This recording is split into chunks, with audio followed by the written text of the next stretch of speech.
but I will ask, I think, first and foremost, what does the Montrezl Foundation do?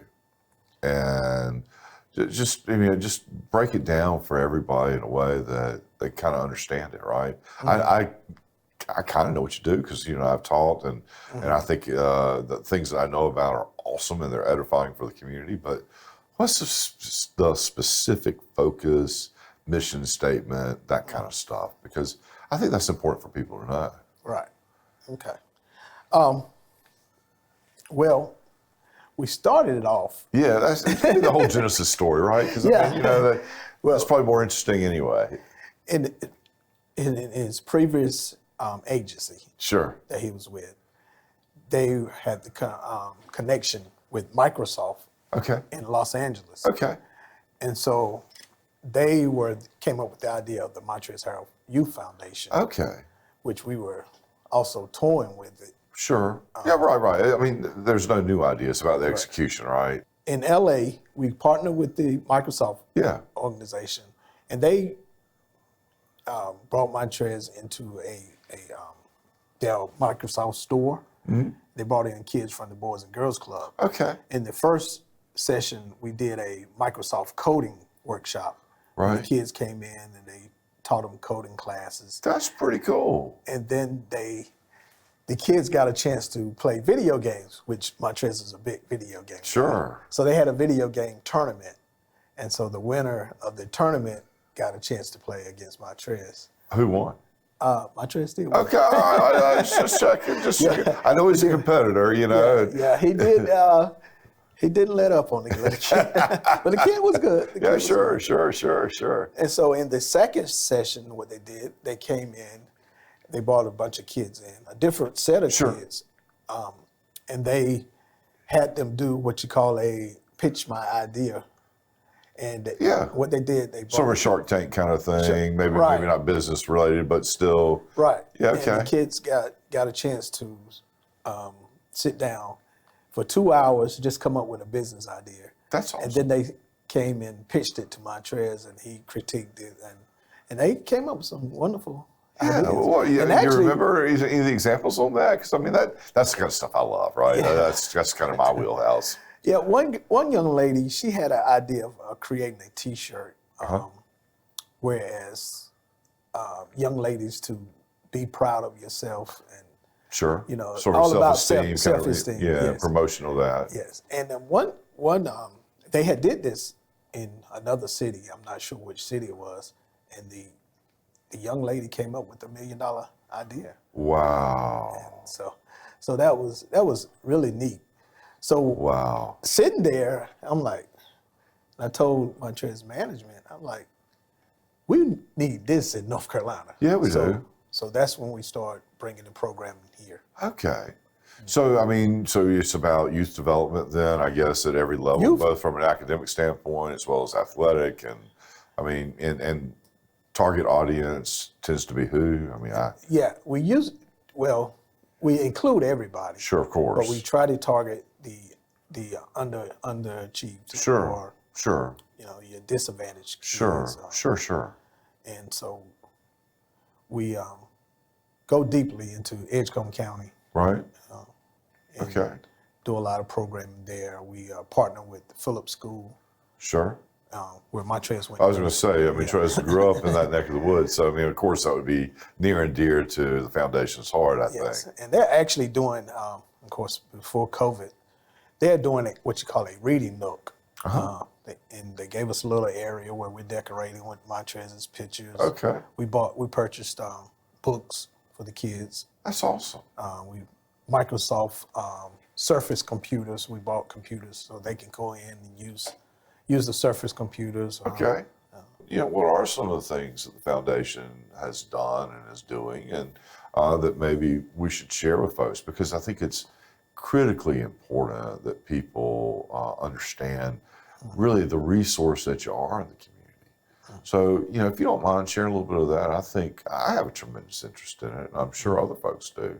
And the other thing is, can we participate? Is there any way that I can give money or time or to the foundation that would be a benefit. So Yes, I'm gonna quit talking now. And let you do the deal. We always right? take donations. That's no problem.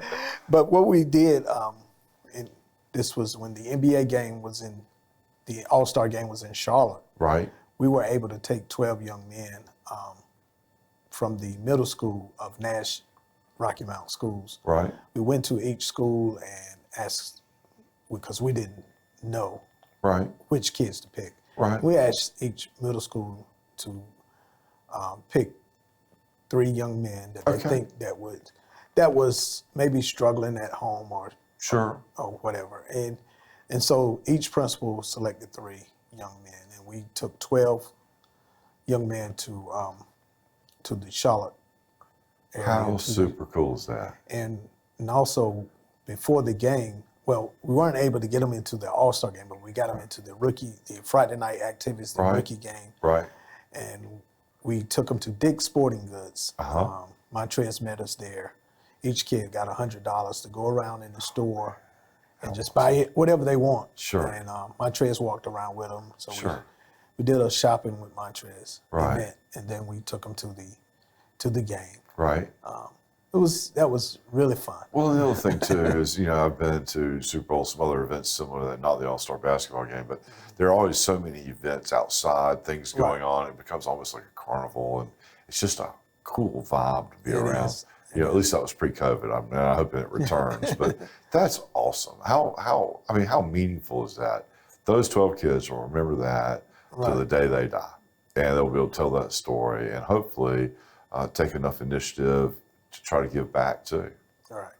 So what other things, kind of cool things like that, anecdotally, that you can tell us? Because, I think that's just cool. Well, we also do Thanksgiving, which we weren't able to do it this Thanksgiving, but normally at Thanksgiving time, we'll take kids, and I think it was about 30 kids that we took to Target. Okay. And we just let them go in and pick their own coat out. Not someone pick Yeah, a coat. right. Do you want the yellow one or the pink one or the green one or whatever? They go in, they pick their own coat out, and we purchase it for them. That's great. And Coca Wembley Elementary School, where he attended elementary school at, we went in and did a tour drive where we partnered with Unity Lodge 64 here, a Masonic Lodge. Right, I know exactly where it is. And we passed out each kid a toy when they were leaving for Christmas break. Yeah. And so each kid in the school got a toy.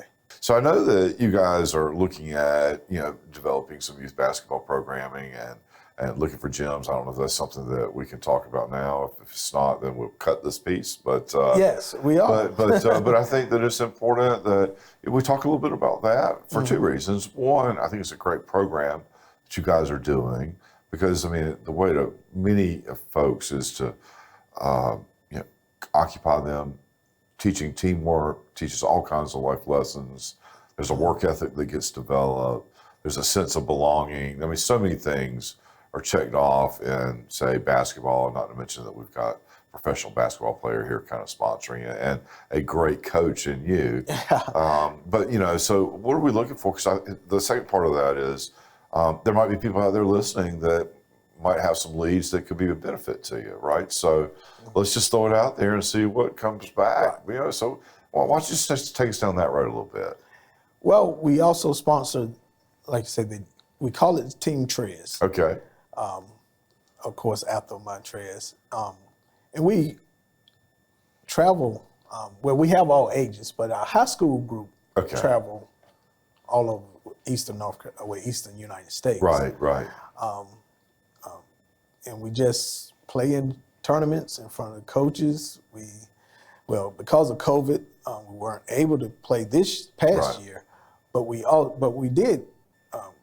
were able to videotape a lot of the games. Okay. So we are able to send it to coaches. So now we got coaches that's calling us and asking, what are the good players? Who are the good players in Eastern North Carolina? Well, that whole thing's changed from when I was, a kid, right? So it used to be, if you were in high school, that's where you got the looks and the tapes were made. Now it's so much of this travel ball, AAU and whatnot, and kids are being tracked from very early ages. They are. and watching the development of them over until they get to really that high school level.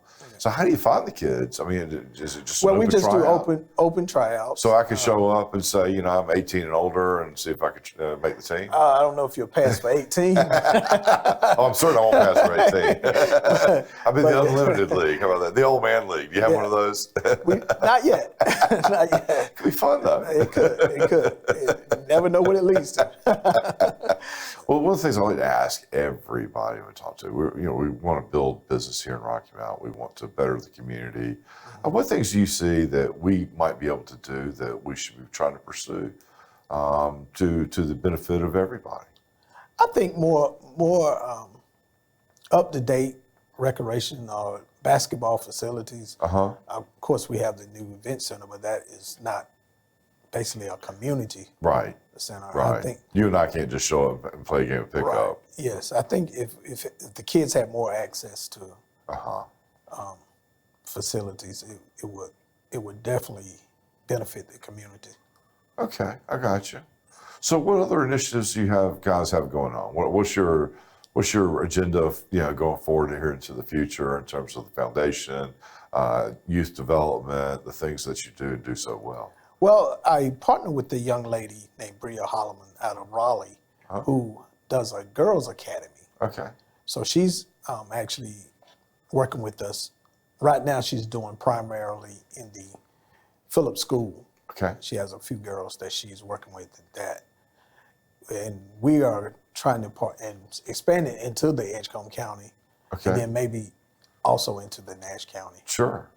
It's a wonderful program where she teaches them etiquette and life skills and just self-esteem. Well, and that's a big deal for everybody. Just to start with, for kids to have that sense of self-worth and just to know that I can make a difference. Right. Powerful words are "I believe in you." It's just, they're so simple, but gosh, it has impact. I mean, it does. Hell, I'm 50, whatever. Just to hear somebody say that still is affirming. I mean, I know that sounds crazy, but I think it matters, and particularly when you can catch kids at a young age, particularly if they're having some self-worth kind of issues and questions that we all went through, right? I mean, we've all been there, and thank God I'm not living it now. But but anyway, I think that's awesome. Yeah. So when do you think that's going to start, or how you going to kick that off? She's currently doing that. Okay, great. Virtually. Okay. With the kids over there.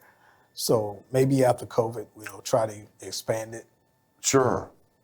So how's that working for virtually? I mean, I hear from teachers, it's just got to be hard. I mean, it's not the same. So much of communication is nonverbal, right? The facial expressions, the hand gestures, the body language, and video helps, but it's not all that. So. It's not. It's not. I struggle with it myself. Yeah, right. So right. I know, and I hear a lot of kids that they don't like it, so they want to be in person. But we have to do what we have to do right now. Well, look, I want to thank you for coming and talking to us and sharing what you're doing. And I appreciate the good work that you're doing in the community, and thank you for all that you're doing. I want to thank Montrezl for all that he's done to help our community give back and really support our youth. And so not enough thanks can be given or accolades to just celebrate that. So I want you to hear it. Thank you very much. I appreciate all of y'all, everything you do. Thank you.